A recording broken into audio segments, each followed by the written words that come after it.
Olunaku olw'eggulo wakati mu kwekandagga kw'ababaka b'oludda oluvuganya gavumenti b'ab'ekibiina ki NRM bagenze mu maaso n'okuyisa ennongoosereza mu tteeka lya UPDF nga kati abantu ba bulijjo bakuddamu okuwozesebwa mu kkooti z'amagye singa omukulembeze w'eggwanga ateeka omukono ku nnongoosereza zino. The Uganda People's Defence Forces Amendment. Madam Speaker, order on Honorable Kasaija.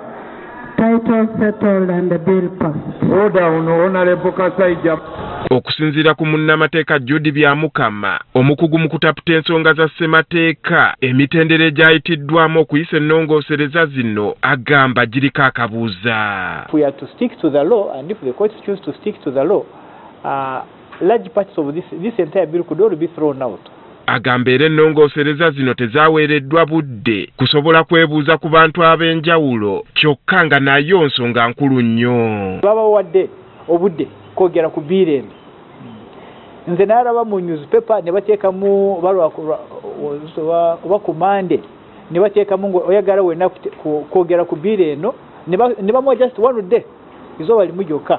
Ebyo ng'obitadde ku bbali mu kuwabula kwa kkooti ensukkulumu ng'ejjawo kkooti z'amagye yalambika ebirina okuyitibwamu singa omuntu wa bulijjo anaawozesebwa mu kkooti zino. Supreme Court yagamba omuswala mu kkooti martial walina kubeerawo exceptional circumstances.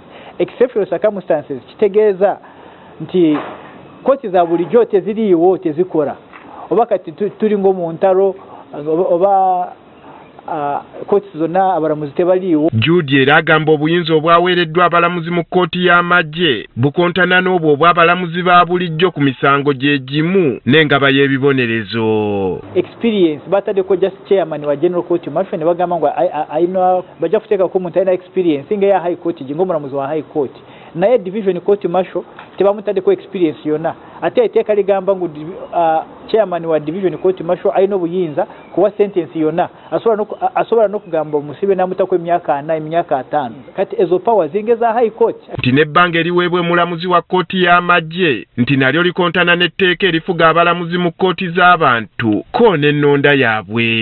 Nze nagenda ku parliament ne bagamba nti akantu bakakyusemu bateekemu nti Army High Command efune nominees kati Judicial Service Commission eba vetting naye parliament yaganye ne baleka mungu Army High Command nenonya nominees ne consulting Judicial Service Commission ne kigwa kati ekyo nakyo ndaba kimenya ssemateeka. Nti kati nabo ng'abalafuubanira enfuga y'amateeka bakulwana okukuuka ejjembe okulaba nga ssemateeka wa Uganda tayisibwamu lugaayo.